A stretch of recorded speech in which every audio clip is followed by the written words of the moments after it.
وآخر دعواهم أن الحمد لله رب العالمين. رسول اللہ صلی اللہ علیہ وسلم کا فرمان ہے کہ ظالم شخص جس نے اس دنیا کے اندر ظلم کیا کسی انسان پر یا جانور پر یا کسی یتیم پر یا کسی بیوہ پر جس نے جس کا حق مارا وہ سن لے تو قیامت کے دن وہاں درہم و دینار اور دنیاوی چیزیں نہیں ملیں گی. رسول اللہ صلی اللہ علیہ وسلم نے فرمایا کہ جو شخص دنیا کے اندر اس طرح کا بیج بو گیا کہ کسی کا حق مار گیا تو اس کو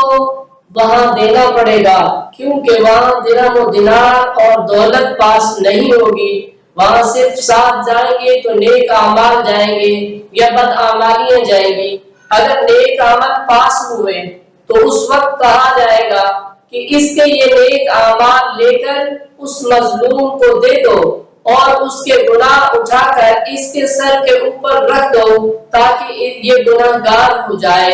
تو پیارے دوستو اور معزز خواتین و حضرات، حضرت عبداللہ بن عمر رضی اللہ تعالی عنہ فرماتے ہیں کہ رسول اللہ صلی اللہ علیہ وسلم نے فرمایا کہ مظلوم کی بد دعا ایسے ہے جیسے آگ کی ایک چنگاری اڑتی ہے اور پیٹرول یا اس طرح کی تیز آگ جلنے والی چیز کی طرف جاتی ہے اور آگ جلتی ہے. اسی طرح مظلوم کی بد دعا جو ہے وہ اللہ کے ہاں ڈائریکٹ جاتی ہے، اس کے درمیان کوئی پردہ حائل نہیں ہوتا. اور اسی طرح حضرت خزیمہ بن رضی اللہ تعالیٰ عنہ فرماتے ہیں کہ رسول اللہ صلی اللہ علیہ وسلم نے فرمایا کہ مظلوم کی بد دعا رد نہیں کی جاتی. اور اللہ رب العالمین فرماتے ہیں کہ اے میرے بندے تیری دعا کو میں نے سن لیا اور تیرا ضرور کام ہوگا، مگر دیر ہو سکتی ہے مگر تیری آنکھ رد نہیں ہو سکتی. تو پیارے دوستو آج ہم خود اپنا معاوضہ کریں کہ ہم نے کسی کا حق مارا تو نہیں،